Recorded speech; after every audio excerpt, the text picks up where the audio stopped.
Toujours dans Regard croisé de ce lundi, Ismaël Sako, président du Parti social-démocrate africain, un parti politique du Mali, sera devant la justice ce 5 avril pour des propos jugés insultants à l'endroit des autorités de la transition au Mali. Nous sommes donc au Mali pour parler de cette situation. Gabin, recadrage nécessaire ou recul de la liberté d'expression au Mali face à cette situation avec un parti politique qui se retrouve devant la justice? Vous savez, moi, j'aimerais voir la chose sur un certain angle d'âme. Quand vous voyez ce qui se passe aujourd'hui au Mali et que les propos tenus par Ismaël Sako, bon, pour moi, c'est un peu déplacé, ce sont des propos déplacés envers une autorité, Oui. mais de là à engager la dissolution d'un parti politique, pour moi, c'est un recul de la liberté d'expression. Parce que pour moi, ça ne veut absolument rien dire. Quand une autorité, reste à savoir aussi le cadre dans lequel la personne a eu à dire ce genre de choses.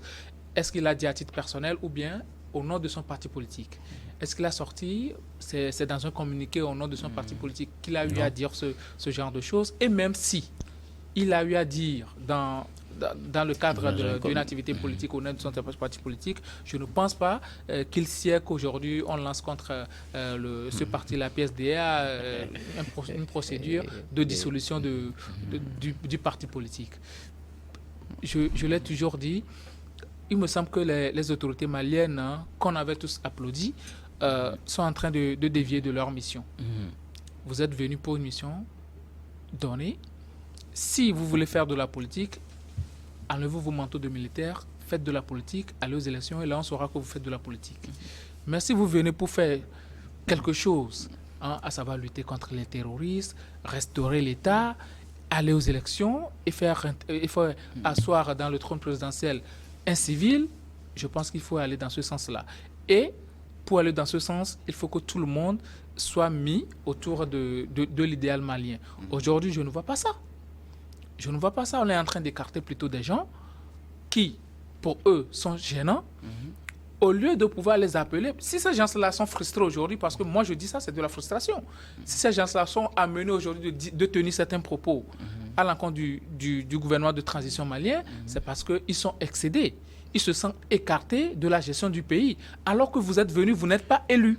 Se sentir écarté de la gestion du pays autorise-t-il à tenir ce genre de propos c'est pas la première fois que parler d'un premier ministre en ces termes. Oui, c'est pas la première fois que les autorités ou bien les politiques tiennent ce genre de propos les uns envers les autres. On est au Togo. Justement, qu'on n'a pas de politique au pouvoir, c'est des militaires qui sont au pouvoir. C'est des militaires qui sont au pouvoir et ce n'est pas leur rôle d'engager une procédure de dissolution contre un parti politique.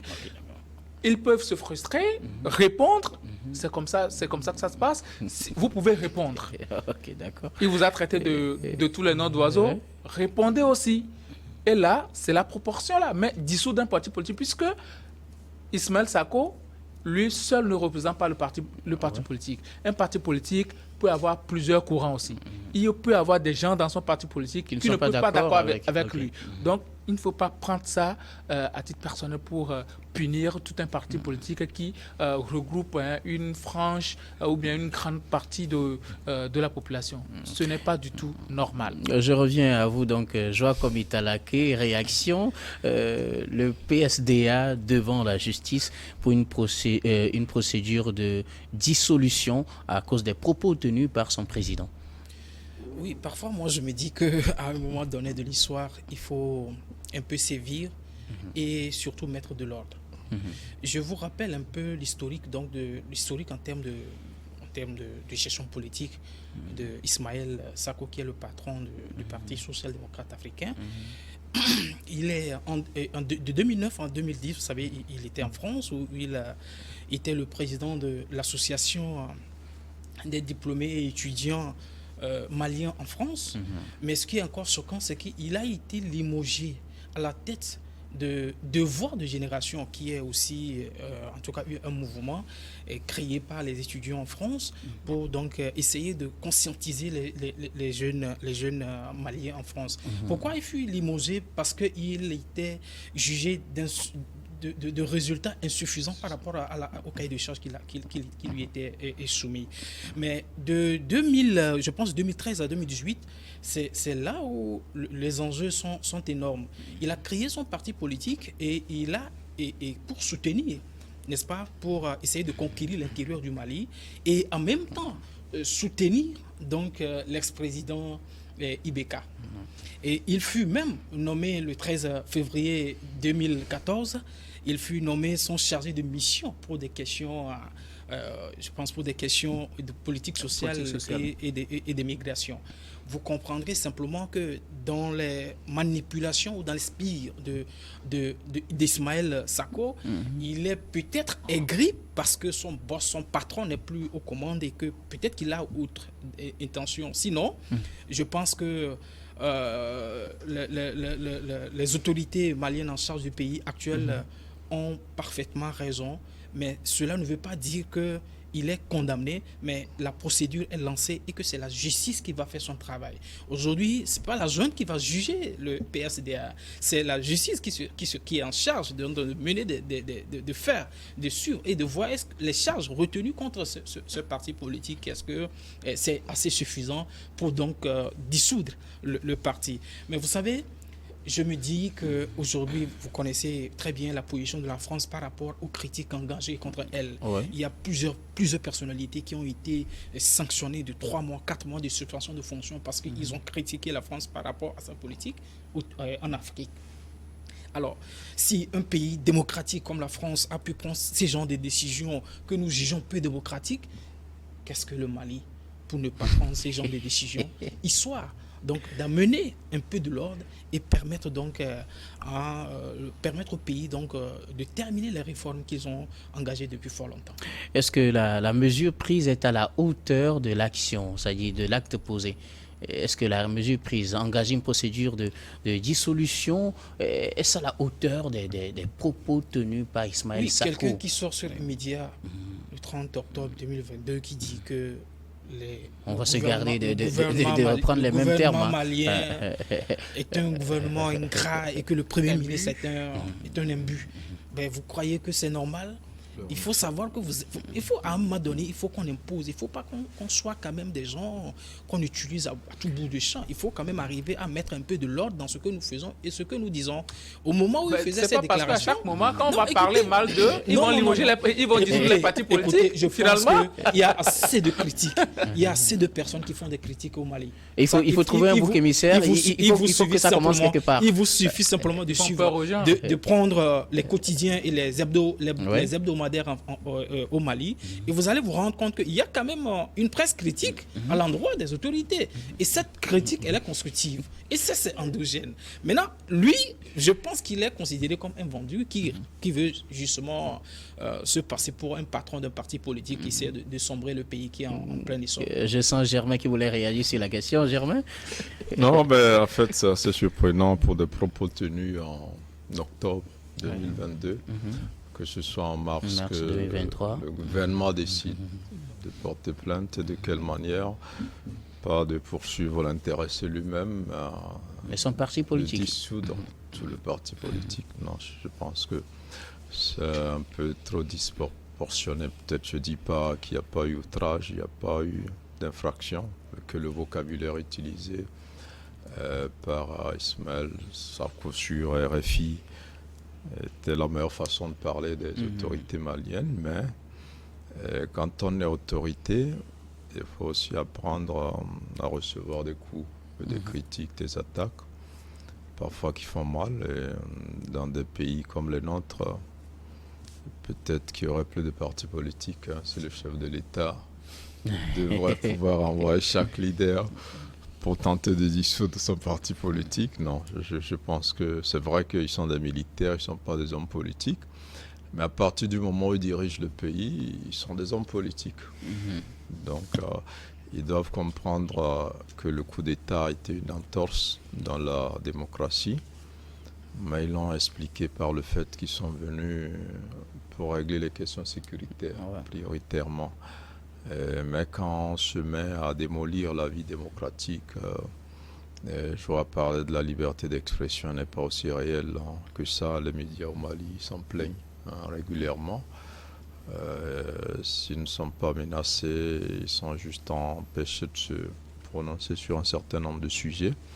Je ne donne pas totalement tort au gouvernement parce que nous sommes dans une situation sécuritaire assez critique. Donc sur certains points, on peut mettre les médias de côté.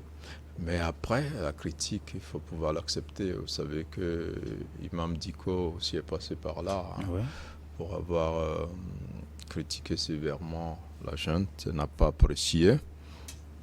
Il y a eu son retour d'Arabie Saoudite et les G qui ont suivi et tout ça, et que beaucoup n'ont pas apprécié.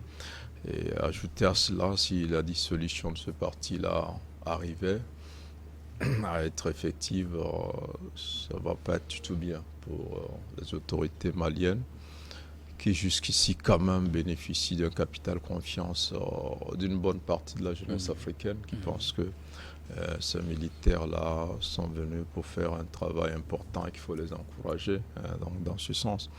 Mais après, je ne sais pas de quelles informations disposent les autorités maliennes pour vouloir prendre une aussi grande décision qui est d'empêcher un parti politique de fonctionner. Ce qui veut dire que déjà, si c'est acté, les prochaines élections, ils sont écartés d'office. Leurs dirigeants également. Après, on comprend le rapport qui est entre le Mali et la France. On comprend sur quels médias il allait s'exprimer. Et donc, ça peut quand même réveiller une sorte de colère des Maliens et des autorités maliennes. Mais je ne pense pas que ce soit important de dissoudre ce parti politique. On peut s'attaquer au premier responsable pour ses propos.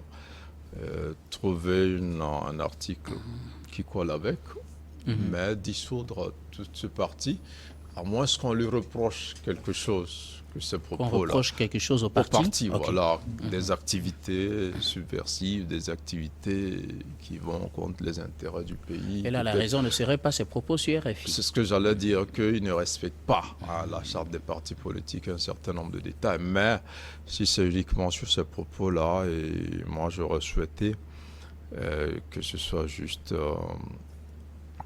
un acte dissuasif pour faire peur à d'autres, mais que la justice malienne puisse raison garder et se prononcer avec beaucoup de responsabilité sur cette question-là, parce que si elle arrivait à acter cette demande de dissolution, elle va se discréditer, à mon avis, et ça va porter un coup dur à tout le système démocratique, donc au Mali.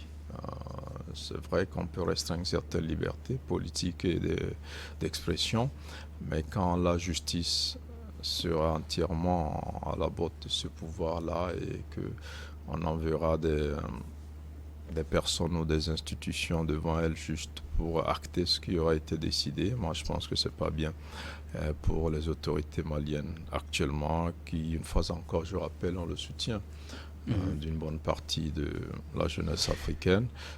Je crois que même si on le soupçonne d'être un pion de la France ou d'être au service de la France, il a le droit, quand même en tant que Malien, de se prononcer sur la façon dont le pays est dirigé. Il faut l'attendre sur un autre terrain que celui-là. Maintenant, s'il y a autre chose qu'on reproche à ce parti politique-là, peut-être à l'occasion de ce procès-là, ces choses-là seront révélées et voir s'il y a des choses beaucoup plus graves que ces propos tenus à l'encontre des autorités maliennes. Je reviens à vous, Gabin. En tant que juriste, le PSDA estime que les propos tenus par son président sont respectueux des textes qui régissent le Mali. Qu'est-ce que vous en dites ?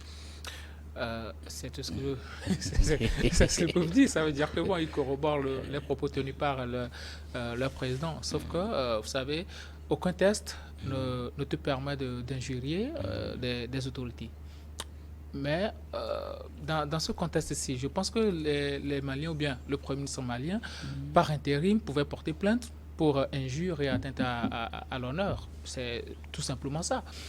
Mais aller jusqu'à... En faire une affaire personnelle. En faire une affaire personnelle, parce qu'il s'est attaqué directement à lui. Oui. Il s'est attaqué, non seulement, il a parlé de de l'ingratitude et de la façon dont les autorités sont imbues, mais il a attaqué le Premier ministre intérim directement en lui disant que c'est juste un pleurnicheur qui a haussé le ton. Oui. Donc là, je pense qu'il peut l'attaquer directement pour injure à l'autorité et tout, sur le plan civil, personnel. Et je pense que ça aurait beaucoup pris parce qu'il ne faut pas donner de l'importance à ce genre de personnes. Ils vont encore, on vient de parler du cas de Macky Sall et Sonko, eux aussi, ils vont encore créer quelque chose. Il faut tout simplement l'ignorer. Que le Premier ministre par intérim l'attaque directement, qu'il règle ça entre eux, avec la justice, et puis qu'on laisse l'État tranquille en dehors de ça, parce que l'État a beaucoup plus de choses à régler. C'est vrai que les autorités maliennes, sur le plan sécuritaire, ils sont en train de faire beaucoup de travail, ils abattent énormément de travail, et aujourd'hui, il y a assez de satisfecit. Quand je suis la presse malienne, il y a assez de satisfecit aujourd'hui. Quant aux résultats sur le terrain, il y a quelque chose qui est en train d'être fait. Donc, il ne faut pas donner de l'importance à ces gens de personnes à qui veulent semer de la diversion. Même parce que, vous savez, aujourd'hui, la presse française est en train de parler de cette situation, alors qu'entre-temps, on ne parlait pratiquement plus du Mali, mais parce qu'aujourd'hui, on est en train d'attaquer le parti politique de Ismaël Sako à la justice. Beaucoup de personnes disent que bon... N'est-ce pas aussi parce qu'il a tenu les propos sur un média français? Bien sûr, mais c'est un monsieur que beaucoup de personnes rattachent à la France, disant que bon, il a la solde de la France. Donc du coup, il va faire pratiquement un tollé dans la presse française. Donc, fallait être beaucoup plus stratégique en n'accordant pas beaucoup plus d'importance à ce genre de personnes-là. Okay. Voilà, le parti, si le parti corrobore les propos tenus par le président, je dis c'est un peu abusé. Il fallait tout simplement, et aussi un peu puéril en fait. Il fallait même pas se rabattre sur ça. Il faut juste se dédire. Bon, c'est le président qui a tenu les propos. On verra ce que la justice va dire et leur thème politique, eux-mêmes, ils vont l'employer. Mais sur le plan juridique, je pense que le Premier ministre devait l'attaquer sur injure et atteinte à l'honneur. Et je pense que ce serait beaucoup plus mieux et ça ne créerait pas assez de tollé. Quoi qu'il en soit, ce sera devant la justice et c'est le 5 avril. On en saura plus à cette date. Nous marquerons encore une pause puis on revient pour la dernière partie de cette émission.